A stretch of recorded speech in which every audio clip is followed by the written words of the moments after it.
অ্যাডমিশনের সময় শিক্ষার্থীদের মধ্য থেকে খুব সাধারণ একটি প্রশ্ন প্রায়শই এসে থাকে। সেটা হচ্ছে কত ঘন্টা পড়বো। এমনকি আমি যখন অ্যাডমিশনের জন্য পড়তাম তখন আমার নিজের মনের ভিতরেও এই প্রশ্নটি ঘুরে বেড়াতো।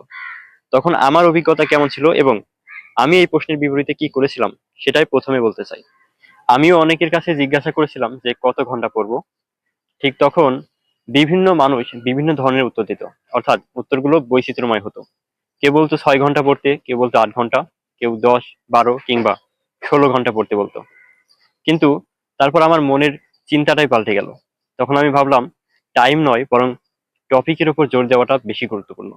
আমি কত সময় পড়ছি তার চেয়ে বেশি গুরুত্বপূর্ণ আমি কতটুকু পড়ছি, আমার কতগুলো টপিক রয়েছে সেগুলো আমি প্রতিদিন নিয়মিত পড়া শেষ করতে পারছি কিনা সেটাই বেশি গুরুত্বপূর্ণ। এভাবে আমার চিন্তাটা আমার আগের চিন্তার থেকে, অর্থাৎ সময়ের যে চিন্তা সেটা থেকে বদলে গেল। আমার পড়ার আরেকটি অন্যতম কৌশল ছিল যে আগামীকাল আমি কি পড়বো তার একটি লিস্ট আগেই করে ফেলতাম। অর্থাৎ আগামীকাল আমি কোন কোন টপিক পড়বো সেই টপিকগুলোর একটি পূর্ণাঙ্গ লিস্ট আমি খাতায় লিখে ফেলতাম। তারপর সকালে যখনই আমি ঘুম থেকে উঠি না কেন, আমার যতক্ষণ না সেই টপিকগুলো পড়া শেষ হতো আমি ততক্ষণ ঘুমাতে যেতাম না।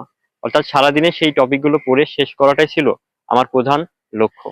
সেজন্য আমার ব্যক্তিগত মতামত এটাই যে আমি কত ঘন্টা পড়ছি বা কত সময় পড়ছি এটা মাথায় না রেখে আমি প্রতিদিন কতটুকু পড়ছি, আমার যতটুকু পড়ার দরকার সেই পরিমাণ আমি পড়ছি কিনা এটাই আমার ভাবার বিষয়। অর্থাৎ এটাই আমার কাছে বেশি প্রাধান্য পেয়েছে। সর্বশেষ এটাই বলতে চাই, একজন অ্যাডমিশন শিক্ষার্থীর কাছে প্রতিটা মুহূর্ত অনেক বেশি গুরুত্বপূর্ণ। তাই আমরা যেন আমাদের সময়টা নষ্ট না করি সেদিকে খেয়াল রাখতে হবে। আর সময়ের কথা যদি বলতে হয় তাহলে এক একজন শিক্ষার্থী এক এক রকম ভাবে পড়াশোনা করে। কারো কাছে 6 ঘন্টা পড়েই অনেক ভালো রেজাল্ট করা সম্ভব, আবার কেউ 12 ঘন্টা পড়েও ভালো রেজাল্ট করতে পারে না। তাই আমি যদি সময়ের কথা বলি তাহলে অ্যাডমিশনের সময় অন্তত 14 ঘন্টা 16 ঘন্টা অবশ্যই পড়া উচিত।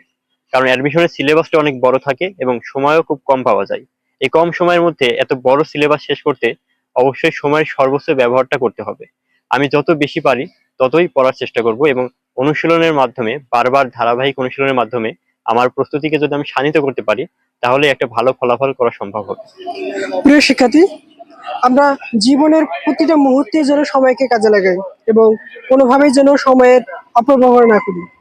আর শিক্ষামূলক নিয়মিত এরকম পরামর্শ পেতে আমাদের নয়ালিপি পেজের সাথেই থাকো এবং লাইক এবং ফলো করে বন্ধুদের মাঝে ছড়িয়ে দাও।